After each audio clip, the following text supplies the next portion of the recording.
Hello and welcome to the Bridging the Gap, the interview series that talks about healthcare challenges, behavioral health challenges, and innovations happening, bringing healthcare industry leaders from all over the place, from all parts of the industry to discuss what's going on in their world.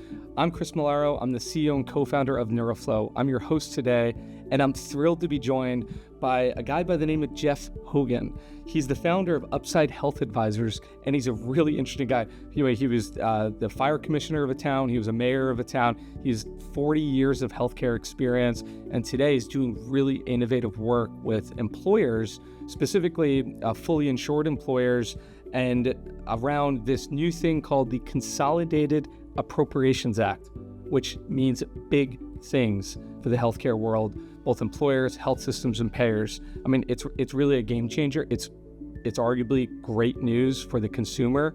It should really lead to drive the innovation that we want to see, both as consumers and hopefully as a society. It's a really great conversation. I learn a lot.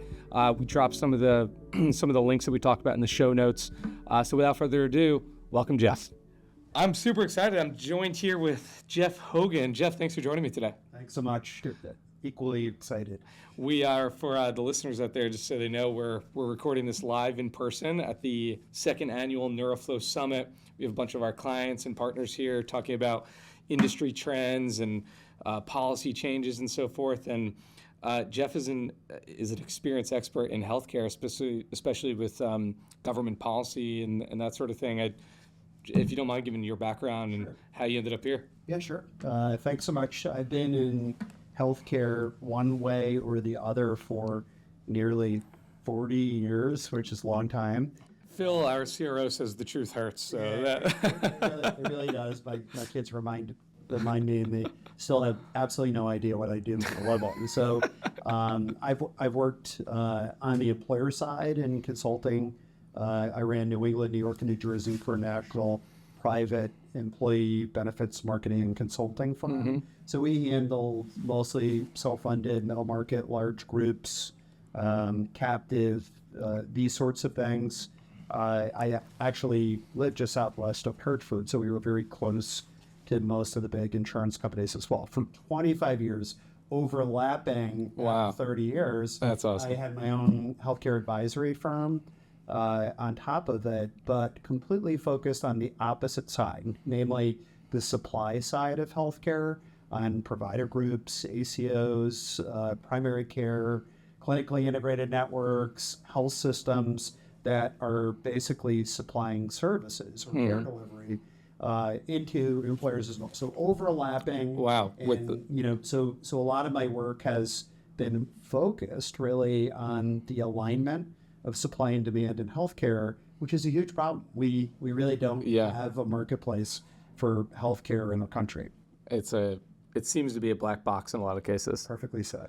Now, before we go into more of that, I learned today you have a little bit of a political background too. I do. That was pretty cool. Yeah, it was. I had a really nice head of hair prior to starting out in politics, and clearly I don't anymore. So I spent about 15 years in local politics.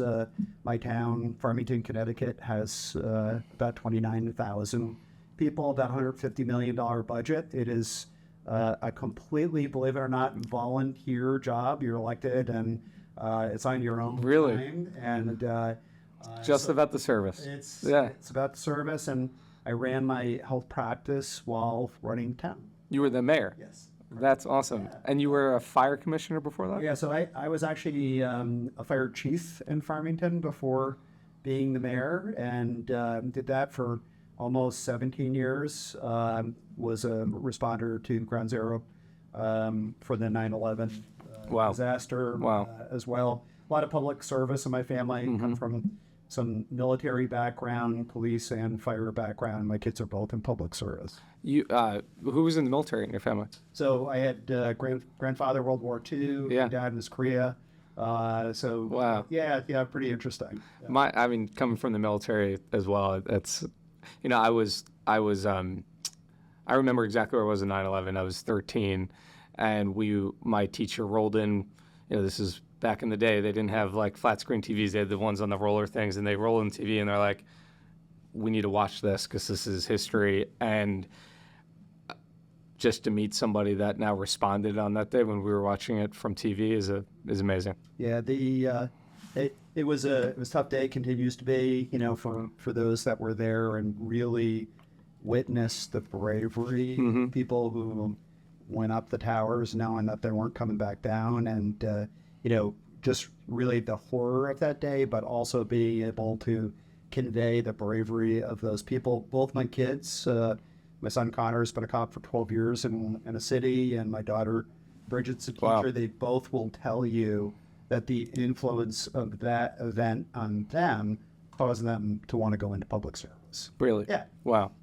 So I have that in common with them as well.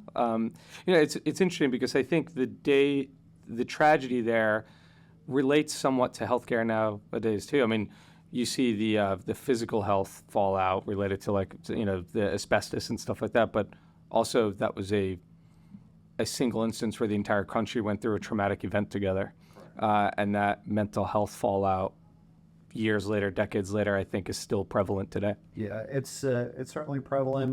My son did a social media post last week on 9/11, and he said, would it be beautiful if the U.S. were the 12th, September 12th, just when everybody came together and had common interests, common principles. Yes, that's that was all those American flags hanging out. It was something that we all had in common, that tragedy and the view toward courageous people and what have you. And look at where we are now. It's quite the opposite. It is, right? Yeah. A lot has changed obviously since 9/11, and healthcare certainly I think is in that category. Pre and post-COVID world, telehealth's adopted more than ever, mental health parity and these sort of things. One of the things we talked about earlier was this Consolidated Appropriations Act. What in the world is that? Yeah. So it sounds cool. The barn burning Consolidated Appropriations Act of 2021. Real simple terms. This basically requires any employer who sponsors a health plan on behalf of their employees to act in a fiduciary capacity. So what does that mean? That means that the employees are contributing money toward this plan as well. And it says that one person in a company has to act in the best interest of all of the plan members. And they have a personal liability for doing so. And that means the beach house is at risk. The ski house, the beach house, whatever you have. Wow. And the liability also extends to boards of directors. So it's a big deal. And just for perspective, if we go back 20 years approximately, this same fiduciary duty was imposed on employers for the retirement plans. Why? For similar types of abuses that were occurring. When the CEO or the CFO picked his or her best buddy to golf with and happened to be a stockbroker charging 4% on the front end and 6% on the back end. So we've gone through this for the last 20 years already in retirement plans with billions of dollars in recoveries against employers for breaching the goodwill and the interests of plan beneficiaries. So that same thing, that same duty is now being imposed on employers who have no idea what to do. Great, so they're liable for everything without really knowing the risk or how to fix it. That's correct. Or knowing the risk or having the tools or being equipped to deal with it. Oh, that sounds like a tough situation. It's a real tough situation, and we're already seeing large breach of fiduciary duty lawsuits against big companies, Johnson & Johnson, Mayo Clinic, Wells Fargo, for this specific thing. Can you give some color just in terms of like an example of an abuse this is trying to protect against? Sure. So basically, the CAA is saying, hey, look, you're the second largest expenditure you have in your company after wages is for the health plan. And why do you have a health plan? To attract and keep your employees, hopefully to keep them healthy as well.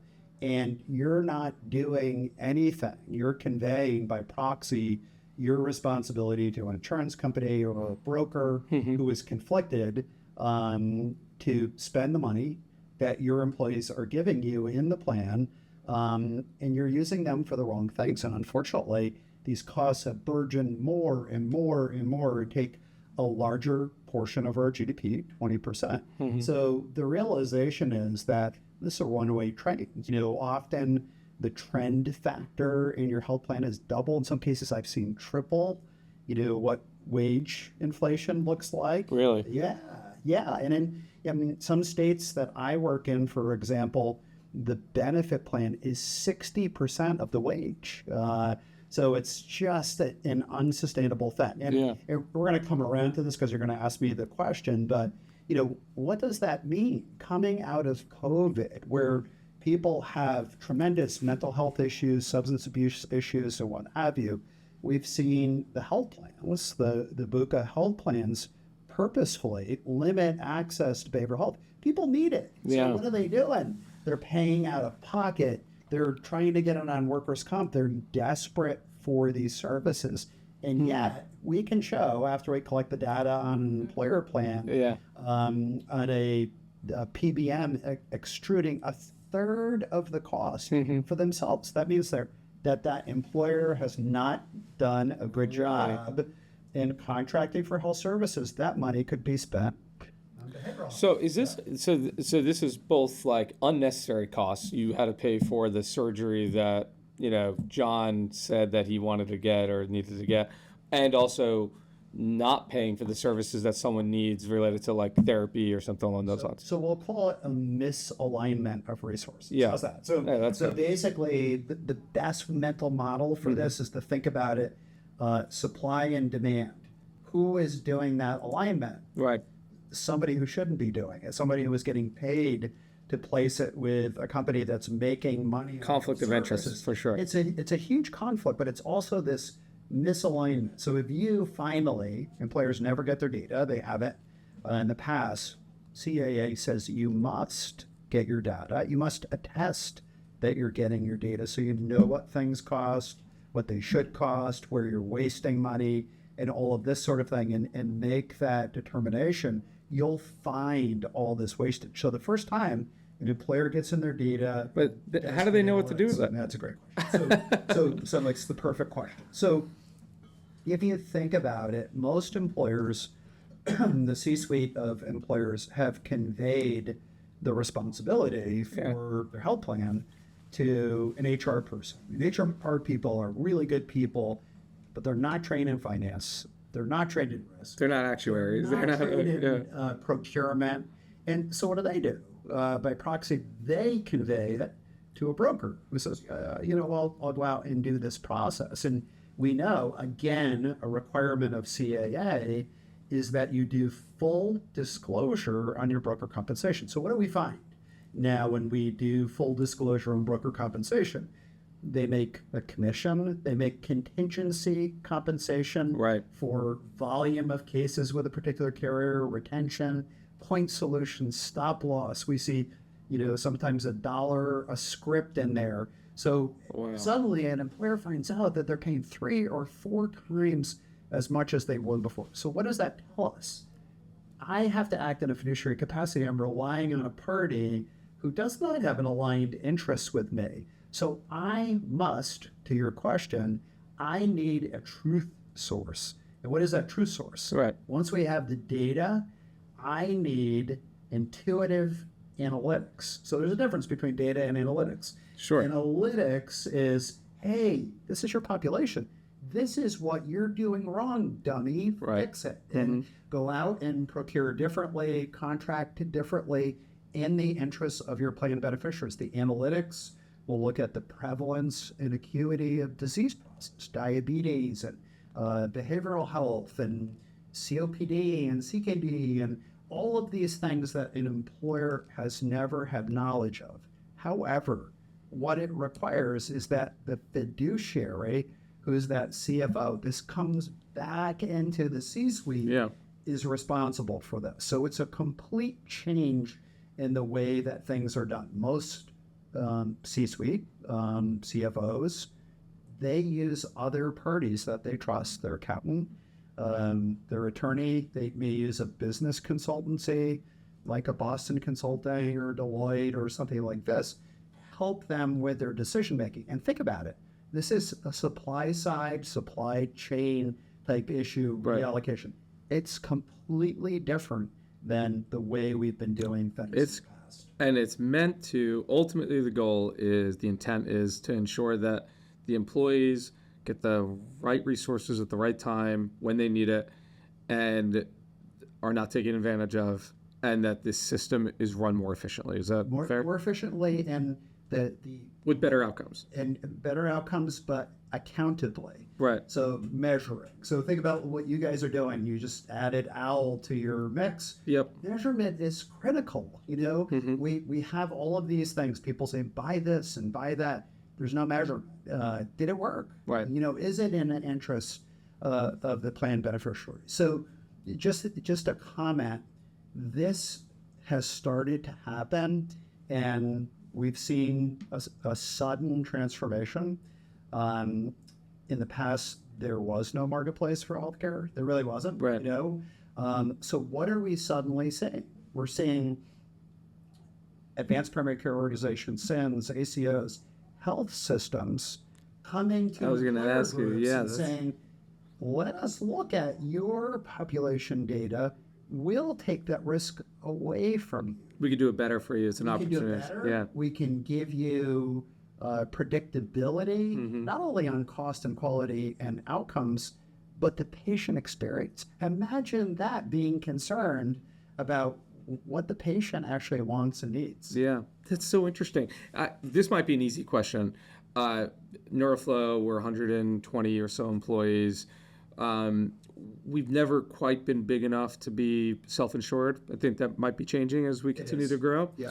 But we're under a PEO, have been. Is this same thing applied to PEOs and that sort of Yeah, thing? so PEO question is an interesting one, because with a PEO relationship, the employer-employee relationship changes. It's not a Neuroflow relationship. Right. The fiduciary is the PEO. Got it. So it's a fascinating issue, but the PEO is the fiduciary, which creates a big problem for the PEO model, simply because obviously they have different risk models depending upon where the group is. So there's kind of a interesting with that. So it's the second time that question has come up in a week, and I actually got asked it by a lawyer last week when I was in DC.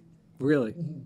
Now, how does this apply to, in our world, right? In Neuroflow, our model is integrating behavioral and physical health, right? I think we're now recognizing, especially in a post-COVID world, that the mind-body connection you can't escape. That when behavioral health needs are there and not treated appropriately, it's going to impact the physical health outcomes and the cost of care on the physical health side. But there are, in a lot of cases, carve-outs that occur in terms of benefits and stuff like that. And the health insurance plan that is at risk for your medical spend isn't at risk for the behavioral health spend. How does that play? How do those dynamics play into what we're talking about here? Yeah. So it's a really important question. So if you talk to the HR person at any large company, middle market, small group, they'll tell you right now that their biggest problem is behavioral health, that they simply don't have enough resources in their networks, and that the health plans put up such barriers, free treatment like you, and documentation, and out-of-network barriers, and charity requirements, and what have you. And the new mental health parity regs that came out last week are actually now tied into CAA. Really? As part of the fiduciary. This is the amped up parity laws. Yes, Okay. exactly. Got it. And employers have to do this very complex test, to show whether they've got these barriers in plan design and networks, and that they have to use data, which is a really important thing. Yeah. Because you guys are so data. That's our model. Right? That's what we do. So to your point, though, this is the fragmentation of data. So maybe we get data from the health plan, which unfortunately is usually not very helpful when it comes to behavioral health. Right. And then we have disparate data, from behaviorists who may be out of network where people are paying cash, and trying to capture those data sets Right. is tough. It is not done well. Especially if there's all cash pay, right? got The it. psychiatrist at $600 an hour. Exactly. That's not showing up in the. the HSA. Yeah. Or even think about the charting for virtual behavioral health and stuff like that. That doesn't make it back No. to the EMR. You don't get clinical data from it. So Right. this is a huge problem. But from an employer's perspective, trying to get really good behavioral health data to find those persons, prevalence and acuity, find behavioral health in everything. Think about right now, GLPs. There's a behavioral health aspect to obesity, and none of 100%.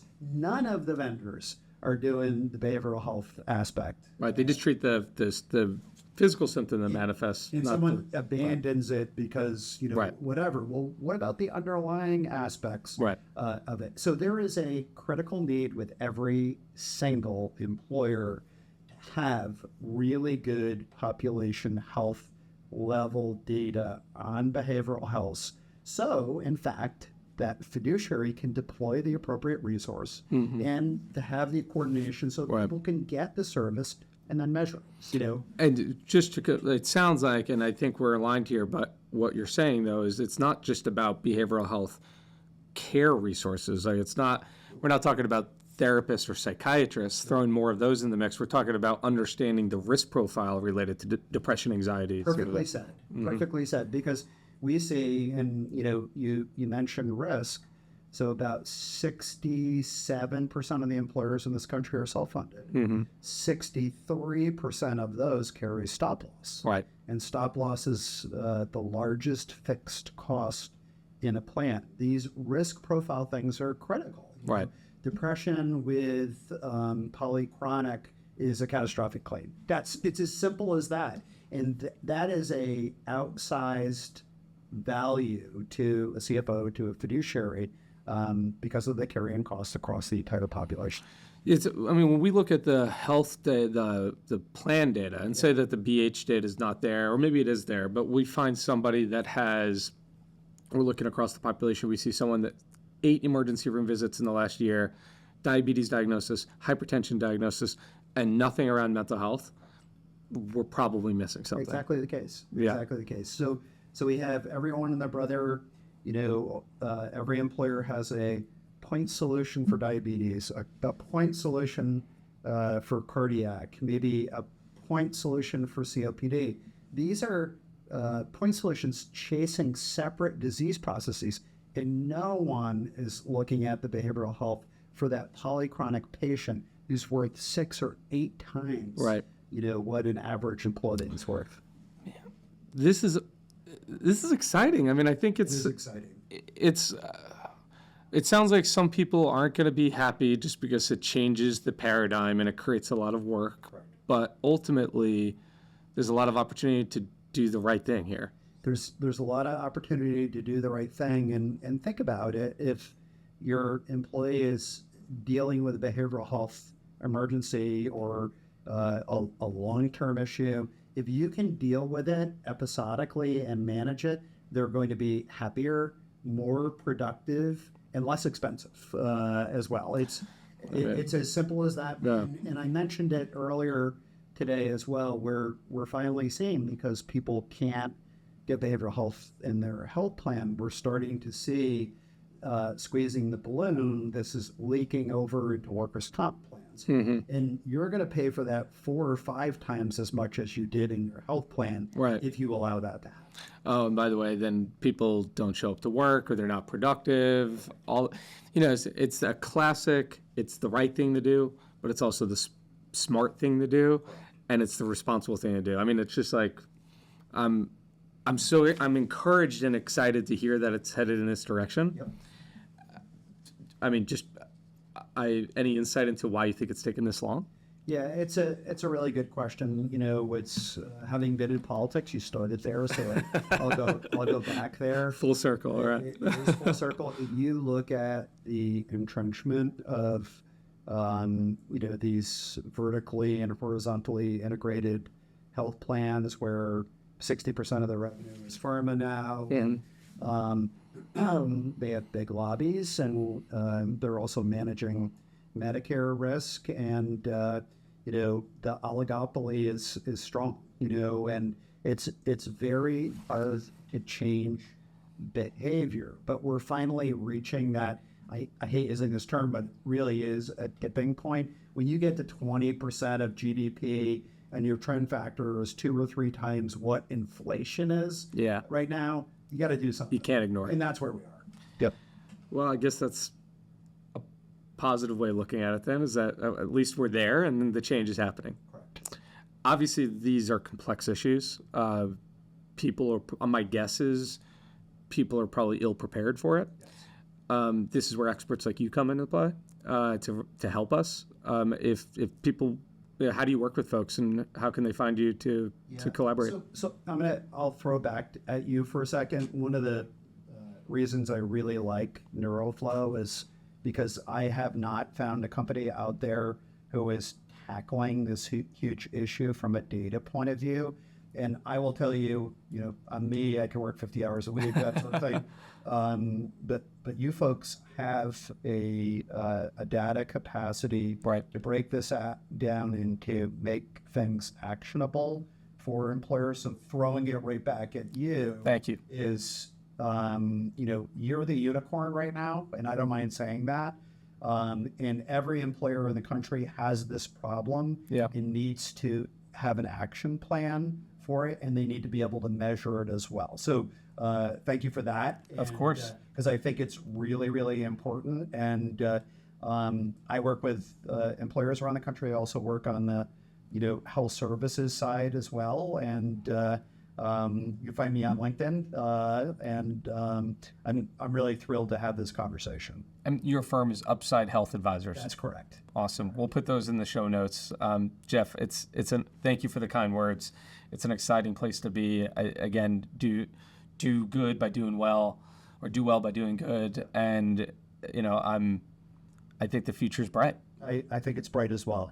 Thanks for joining me, Jeff. It was a pleasure. Thanks for the opportunity. And thank you for listening to this episode of Bridging the Gap. Be sure to subscribe to the podcast to get more insight from our innovative healthcare and technology leaders, and check out neuroflow.com for more and how we support and integrate behavioral health. Thank you again for listening, and we'll see you next time on Bridging the Gap.